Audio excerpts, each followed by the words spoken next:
வணக்கம் நண்பர்களே, welcome to health up channel. இந்த பதிவில் மிகவும் ஆரோக்கியமான சுண்டைக்காய் துவையல் பற்றி பார்க்க போகிறோம். வாங்க வீடியோக்குள்ளே போகலாம். சுண்டைக்காயில் நிறைய சத்து இருக்குங்க. அது ரொம்ப உடம்புக்கு நல்லது. நம்ம வாரம் ஒரு முறை இல்லைன்னா 2 வாரத்துக்கு ஒரு வாட்டியாவது அட்லீஸ்ட் நம்ம எடுக்க ட்ரை பண்ணலாம். நான் ஏற்கனவே சுண்டைக்காய் பகோடா எப்படி செய்யறதுன்றதும் பச்சை சுண்டைக்காய் காரக்குழம்பும் போட்டிருக்கேன். கீழே டிஸ்கிரிப்ஷன் கொடுத்துருக்கேன். விருப்பமானவங்க கிளிக் பண்ணி பார்த்துக்கலாம். 200 கிராம் பச்சை சுண்டைக்காயை வாங்கிட்டு வந்தேன். இப்போ இதை நம்ம காம்பெல்லாம் எடுத்துகிட்டு க்ளீன் பண்ணி வச்சுக்கலாம்.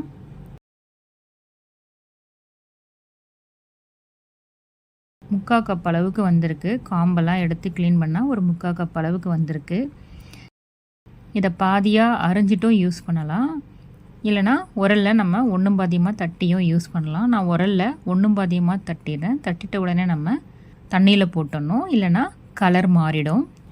இந்த பாருங்கள், ஒன்றும் பாதியமாக தட்டிட்டேன். பார்த்திங்கன்னா ஒன்றும் பாதியமாக தட்டினாலும் விதையெல்லாம் நான் ரொம்பலாம் அலசி எடுக்கலை. அது வதங்கிறதுக்கு வசதியாகிறதுக்காக தான் ஒன்றும் பாதியமாக தட்டியிருக்கேன். விதையெல்லாம் நான் அதிகமாக எடுக்கலை. இதை ஒரு 2 வாஷ் பண்ணிவிட்டு ஃபில்ட்ரு பண்ணி எடுத்து வச்சுக்கலாம். தண்ணி சேர்த்து வச்சிடலாம். ஏன்னா வதக்கிற வரைக்கும் நம்ம ஃபில்ட்ரு பண்ணி வச்சோம் அப்படின்னா கலர் மாறிடும். தண்ணி ஊற்றி வச்சிடலாம். மீடியமான காரம் வரமிளகா ஒரு 7 எடுத்திருக்கேன். பூண்டுப்பல் ஒரு 3 எடுத்திருக்கு. 3 டீஸ்பூன் அளவுக்கு முழு உளுந்து எடுத்திருக்கு. முக்கால் கப் அளவுக்கு பச்சை சுண்டைக்காய் க்ளீன் பண்ணி எடுத்து வச்சுருக்கோம். புளி ஒரு 3 கொட்டை அளவுக்கு புளி எடுத்து வச்சுருக்கேன்.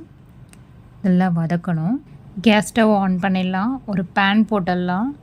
பேன் நல்லா சூடானவொடனே 1/2 டீஸ்பூன் ஆயில் அப்ளை பண்ணிடலாம்.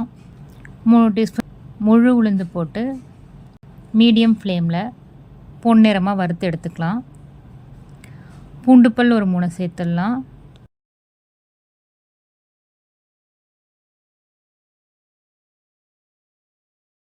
வரமிளகாய் ஒரு 7 சேர்த்துருக்கேன். இது ஒரு மீடியமான காரம் உள்ள மிளகா.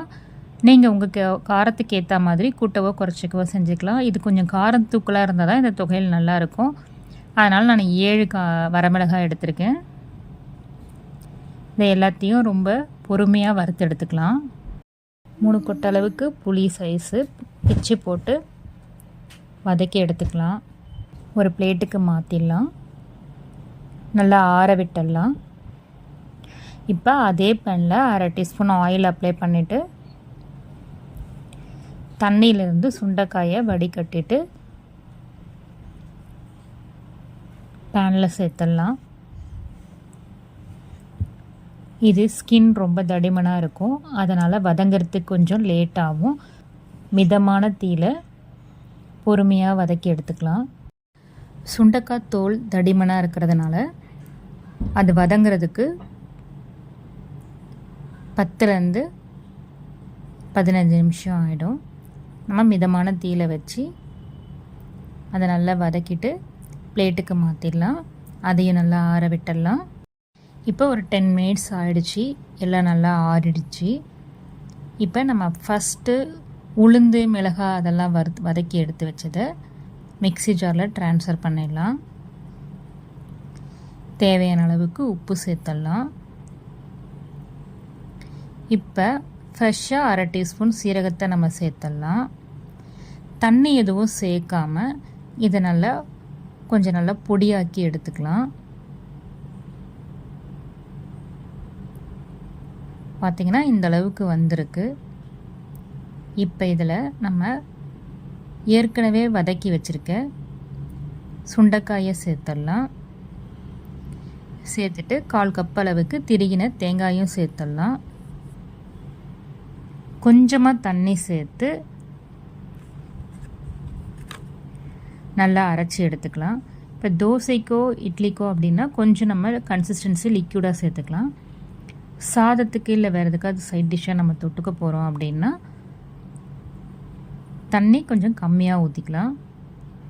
பார்த்திங்கன்னா நான் துவையலாக அரைக்கிறதுனால கொஞ்சமாக தண்ணி விட்டு அரைச்சிருக்கேன். இது பார்த்திங்கன்னா நல்லா கெட்டியாக இருக்குது. இது நம்ம சூடான சாதத்தோட நெய் சேர்த்து சாப்பிடும்போது ரொம்ப அருமையாக இருக்குங்க. இதை நம்ம ஒரு கப்புக்கு ட்ரான்ஸ்ஃபர் பண்ணிடலாம். எந்த சாதத்துக்குனாலும் சைட் டிஷ்ஷாக வச்சுன்னு சாப்பிட்லாம். தேங்காய் சாதம் அந்த மாதிரி எந்த சாதத்துக்கும் இது ஒரு பெஸ்ட்டு சைட் டிஷ்ஷாகவும் ட்ரை பண்ணி பாருங்கள். மீண்டும் ஒரு நல்ல பதிவில் சந்திப்போம். நன்றி.